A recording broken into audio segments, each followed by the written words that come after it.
Good afternoon. I'd like to call this meeting to order. So for the record, I'd like it to be known that this is an electronic participation meeting, and as required under the Planning Act, a public meeting is being held prior to the committee making a decision on these applications.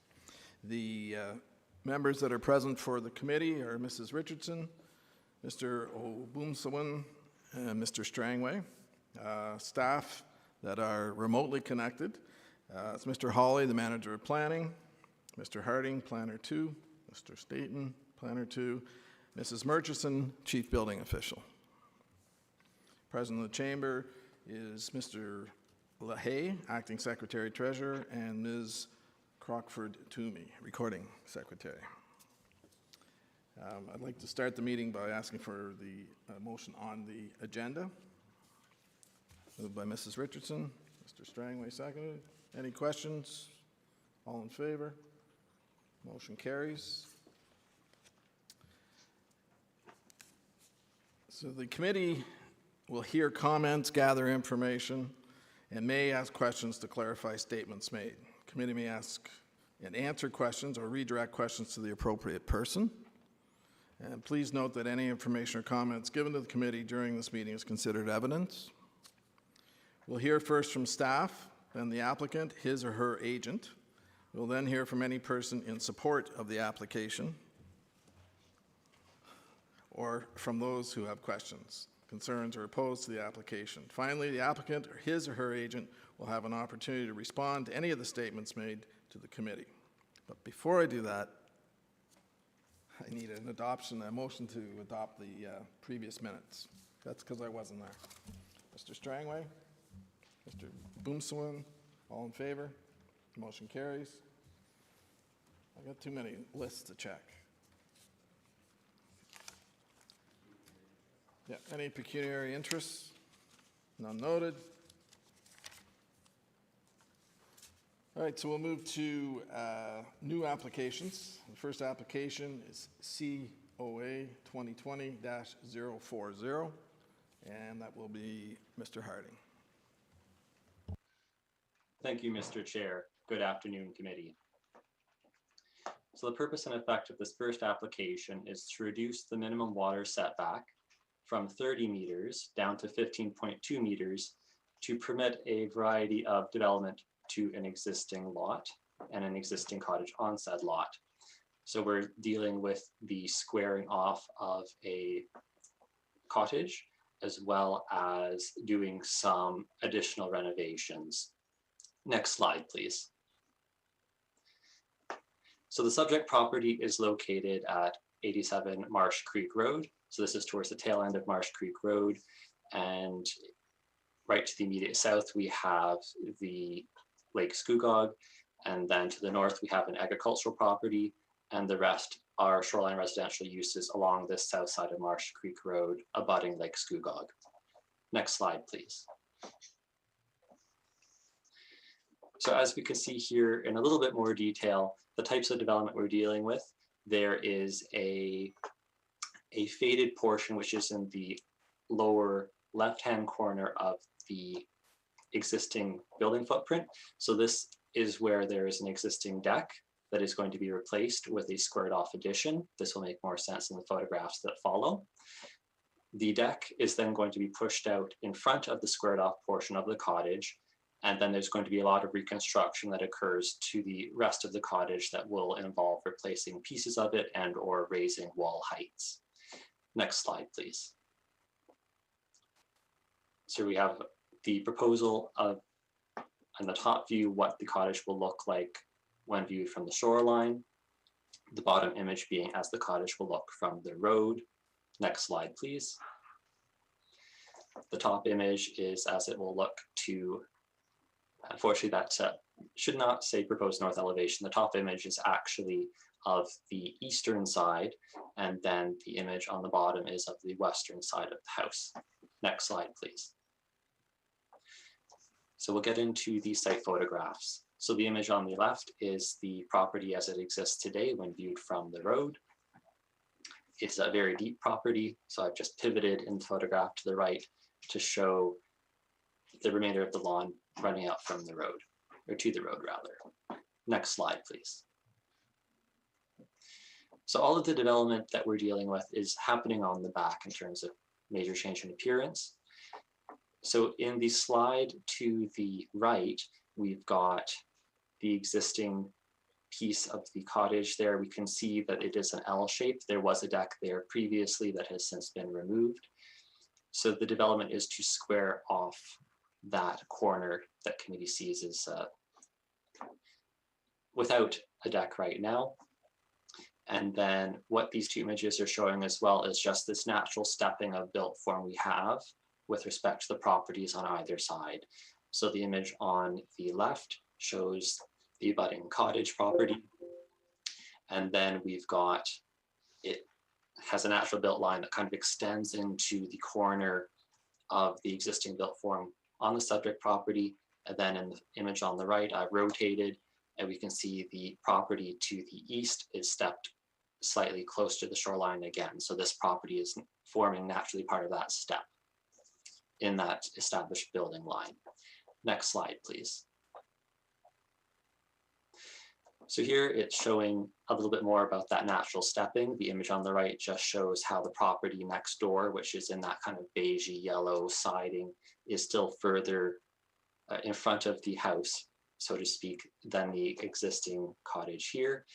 The image on the left is showing the approximate area where there might be some additional reconstruction or complete demolition and rebuilding of a portion of this cottage on its existing footprint. So that's going to be the space approximately between where you see that exposed wood and the face of the building that faces the shoreline.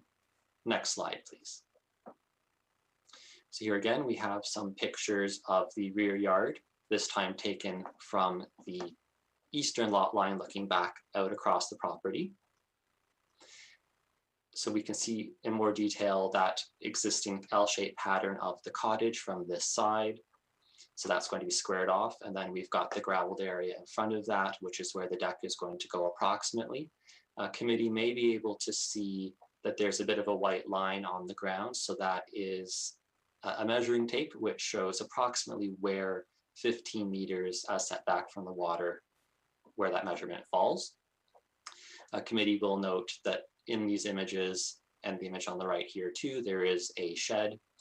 That shed is going to be demolished in order to make way for the addition and the deck and stairs. Next slide, please. Oh, all right. Previous slide. Wonderful. All right. One more back, please. Wonderful, thank you. So based on the site characteristics, we're still exceeding the minimum 15-meter water setback required, both in terms of the bylaw maintaining that setback from the EP zone, as well as is specified in our official plan. And the built form that's being proposed is carrying forward this natural stepping that we see as established by the cottages on each side of this property. So staff respectfully recommends that the application be granted, subject to the conditions identified in the report. Thank you, Mr. Chair. Thank you very much. Any questions from members? Okay, that being noted. Is the applicant here, I believe? Yes, I'm the applicant. My name's Doug Norton. Okay. Is there anything you'd like to add or present to us? No, I think that David's presentation presented the facts extremely well. And the only thing that I would point out is that the proposed construction will improve the appearance of the property and fit in very well with existing projects in the neighborhood. Any questions from the committee? None noted. I'll now ask if there is anyone else online in support of the application or who has questions, concerns, or opposed to the application. Please state your name. It doesn't appear there's anyone else online. That being noted. Anything want to No other questions to ask? I guess do I have to ask 3 times even though we're online? If there's anybody who wants to. Procedurally? Okay, that's fine. Mr. Chair, I do believe you should ask that just procedurally so that we're covered. Right, 3 times. Thank you. Okay. Yes. So anyone wishing to speak in favor of the application? Once, and twice, and 3 times, and anyone opposed to the application? That's the first, a second, and a third time. Thank you. Committee? Moved by Mrs. Richardson. Seconded by Mr. Boomswan. Any questions, debate? None noted. All in favor? Motion carries. Thank you. I'd like to thank the committee. We'll now move to application 2020-042, and that is Mr. Stainton. Thank you, Mr. Chair. The subject property is located at 57 Weldon Road in the geographic township of Ops. And the purpose and effect of the application is to request relief from sections 2.1 and 5.2 to permit the height of an accessory building or structure in a residential zone that is greater than 5 meters at a height of 5.42 meters. The purpose of the application is to permit the construction of a new 185.78 square meter or 2,000 square foot detached garage. There is no habitable space or partial storage loft proposed within the detached garage. The garage will facilitate the storage of 2 motorhomes, a helicopter, a sailboat, and a backhoe, as you will see in the subsequent slides. Again, relief from the height requirements of the zoning bylaw are required in order to facilitate personal access when performing maintenance to the upper portions of the motorhomes and the helicopter. Next slide, please. The subject property is situated in a neighborhood which transforms from smaller residential lots to a predominantly agricultural setting to the east. The small cluster of rural residential lots is located northeast of I.E. Weldon Secondary School. The larger rural residential lots occupy the stretch of both Weldon Road and Pigeon Lake Road to the north. The property contains 2 legal entrances, with the western entrance permitting access to the rear yard. Next slide, please. Here's a site plan of the proposal showing the location of the garage in relation to the property. Note the garage complies with all other provisions of the zoning bylaw. Next slide, please. Here is elevation drawings noting all sides of the proposed garage. The design elements of the garage, including windows on all sides of varying sizes, and the strip of flashing composed of shingles along the front face of the garage, work towards blending the appearance of the garage in with the dwelling. The result is a building that appears more aesthetically pleasing than a typical utilitarian accessory building. It's also important to note that the original proposal called for a height of over 7 meters. However, the applicant revised the design of the trusses to lower the midpoint to 5.42 meters following the pre-screening process. Next slide, please. The current 2-bay garage attached to the dwelling, shown here, consists entirely of a workshop. An existing coverall structure, shown partially on the right, in the front yard currently serves as storage for the helicopter. Next slide, please. Shown here are the 2 motorhomes with the approximate footprint of the detached garage shown. The sailboat is shown on the right. Next slide, please. The photograph on the left shows the helicopter being stored within the accessory shed, with the photo on the right showing the neighboring dwelling on the lot to the west. The proposed location of the garage is set back near the rear of the lot and away from the dwellings alongside Weldon Road. The proposed location will not present any massing impacts as a result, since the height of the garage will be similar to the height of the existing detached dwelling that occupies the property. The garage is also smaller in gross floor area than the dwelling, which is 249 square meters in size. Next slide, please. The photo on the left gives an appreciation for how deep the lot is and how far back from the road the garage will be situated. The proposed location of the garage will be immediately south of the garage on 56 Pigeon Lake Road, which is shown on the right. The requested 0.42 meter or 42 centimeter relief from the zoning bylaw is imperceptible when viewing the building from ground level. The garage will match the overall height of the existing dwelling. However, the deeper lot provides for the garage to be screened, with the dwelling maintaining most of the visual interest. The garage will appear secondary to the dwelling when viewed from Weldon Road. The existing garage on the abutting lot, which is shown on the right, effectively screens the proposed garage from the lots on Pigeon Lake Road. Next slide, please. Here's some photographs of the site, with the photo on the left showing the distance of the garage from Weldon Road, and the photo on the right showing which looks eastwards towards the middle of the lot and the side yards of the lots to the east on Weldon Road. Next slide, please. Several of the lots along both Weldon Road and Pigeon Lake Road contain accessory buildings of similar height and built form to that proposed through this application. On the left is the aforementioned 56 Pigeon Lake Road shown from the front yard, as well as 87 Weldon Road shown on the right.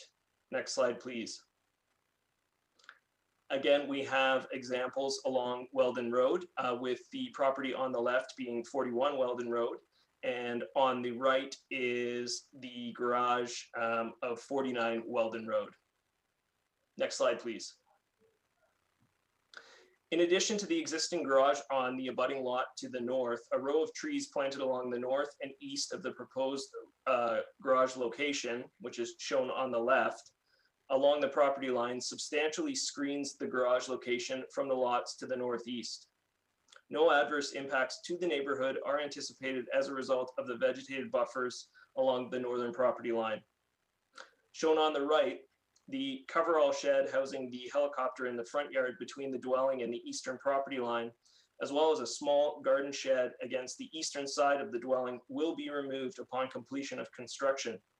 Both structures were acknowledged during the pre-screening process, and the applicant has agreed to remove the structures. Conditions are recommended in order to confirm removal of these structures. There is a small garden shed near the northeast corner of the lot, which will remain and is compliant with the zoning bylaw. Comments were received from Building Division and the Engineering and Corporate Assets Division with no concerns. The Part 8 Sewage Systems Supervisor is also satisfied that a reserve area is available for a replacement septic system based on the location of the garage. Based on the contents of the report, it is the opinion of staff that the application meets the 4 tests of a minor variance, and staff respectfully recommends approval of the application subject to the conditions identified in the report. Thank you. Thank you, sir. Any questions from the committee? None noted. Is the applicant or his agent or her agent available? No one's there. So I will ask if there is anyone connected to speak in favor. Anyone speaking in favor? Anyone? Third time. And I'll ask if there is anyone wishing to speak in opposition. Anyone in opposition?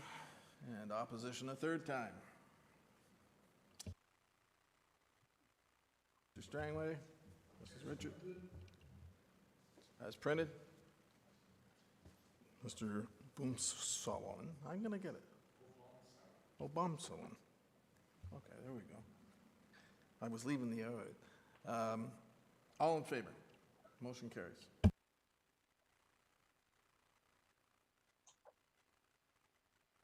Move to application 2020-043, and that is Mr. Harding. Thank you, Mr. Chair. So this application proposes to reduce an interior side yard setback from 2.3 meters to 1.3 meters in order to facilitate the construction of a new dwelling. Just waiting for the slides to pop up here. Wonderful, thank you. So this subject property is on Sugarbush Trail, which is a peninsula within Cameron Lake. Next slide, please. So as we can see here, this lot is on the eastern side of the private right-of-way known as Sugarbush Trail. Next slide, please. And here we have the proposed building envelope. So we have a staggered interior side yard setback, 3 meters on one side, which the bylaw requires, and then the smaller 1.3 or 2.3 meter setback on the other side, dependent on the height of the building. Next slide, please. So here we have some images of what the dwelling will look like, both from the southern side yard and the water side. Next slide, please. And then the reverse, so the other side yard and the side of the dwelling that faces the road. Next slide, please. So the subject property currently contains a very old true cottage, which is going to be completely replaced by the new building that were on the previous slides. The image on the left shows the cottage as it appears from the private right-of-way. The image on the right is taken from the shoreline, looking back in towards the property. Next slide, please. And here we have some images of the private right-of-way. So the image on the left shows the subject property on the far left of that image. And then I've just pivoted slightly more to the west to look at the dwelling across the road on the west side of Sugarbush Trail. Next slide, please. So these next two images are trying to capture both the subject property on that far left image and then the subject property, the property that's immediately to the south there, which is also a bungalow type design. Next slide, please. And then we have the property to the north, shown in the image directly on center on the left. And then what I've done, committee, is on the right-hand picture, just rotated a bit and indicated with a dotted yellow line where I believe the property line likely is between both of these parcels. And that is where the reduction is being sought in relation to this dotted line here. Next slide, please. So here I have images of the existing northerly interior side yard.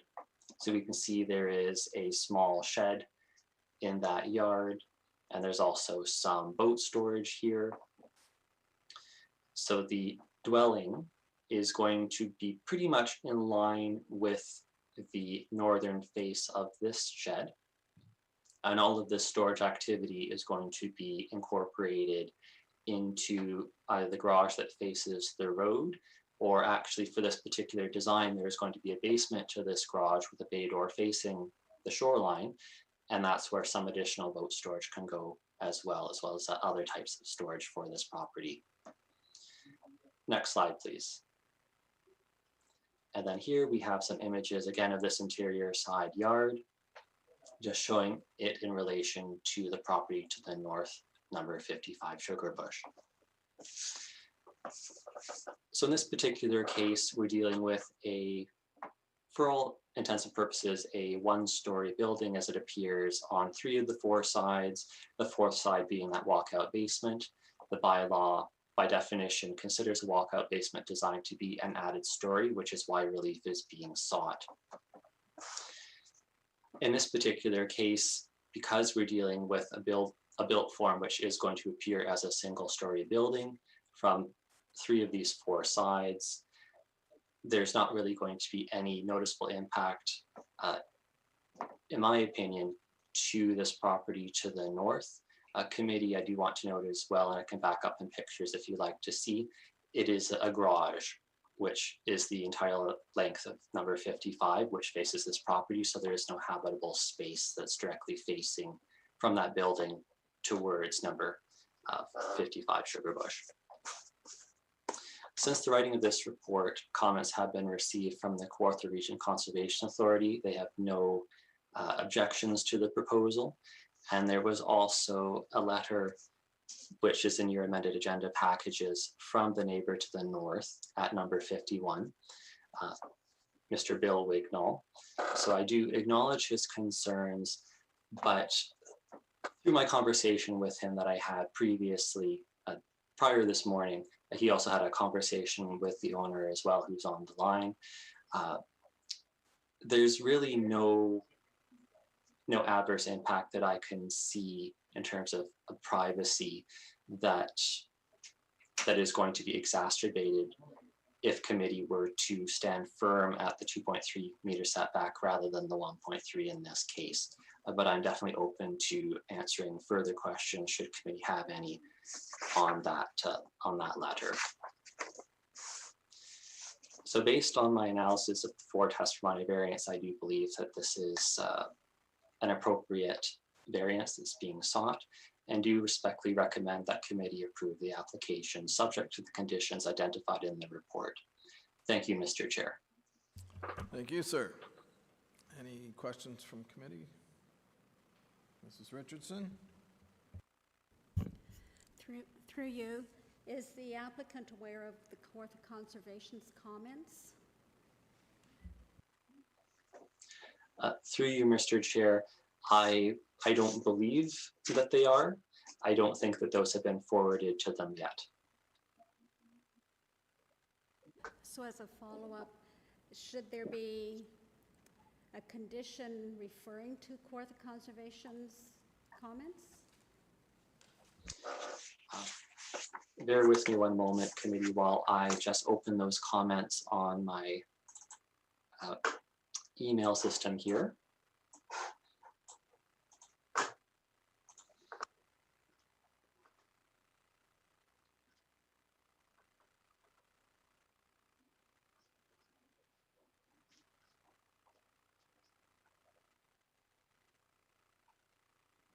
Is this, through the chair, is this in with respect to how high the dwelling has to be above the regulatory flood elevation?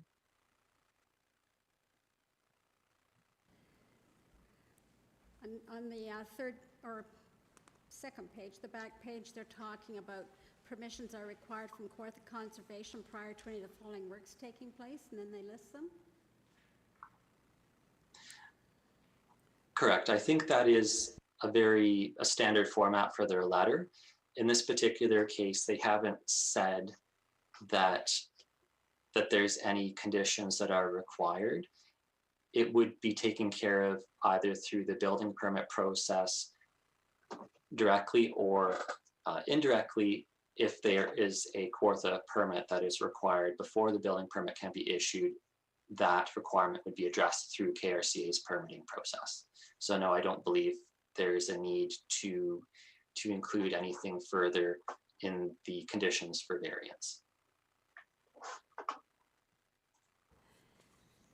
Should there not be something noted in the conditions to draw the attention to the building department?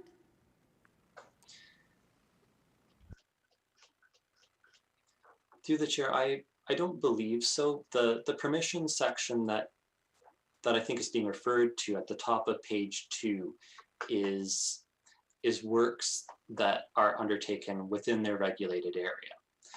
So the building division is either going to say, yes, the works are partially taking place within the regulated area, you must consult with the Kawartha Conservation Authority, or the works are outside and the building permit process can proceed as per usual. So this, to me, is just a very standard phrasing that KRCA has used to advise the person that if it is regulated, these are some of the items that might need to be addressed through that permitting process. Any further questions? None noted.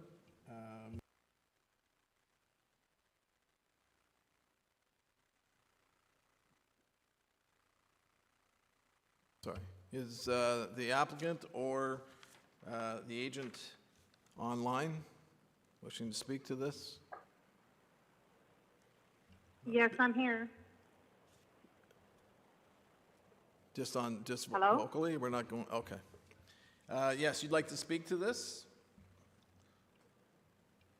Oh, I'm present. I just, David Harding explained everything right down to a T. So, as far as the neighbor to the north, we had conversation, and I've explained that we've done everything in our power to try and align everything to make everyone happy, and this is the least resistance that we came up with, and that's it.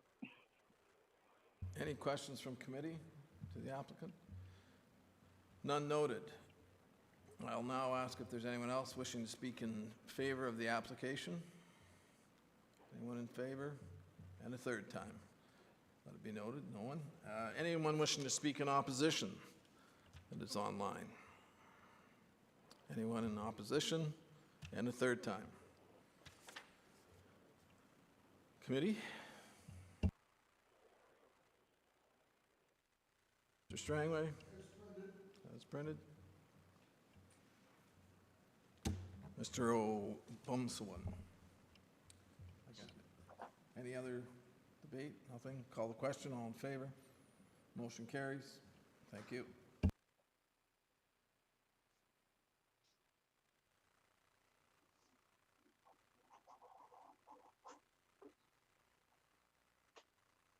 So 3.2, there are no consents. There's no deferred applications. Other business, nothing. Correspondence, nothing. Holy. Motion to adjourn. There we go. Unanimously.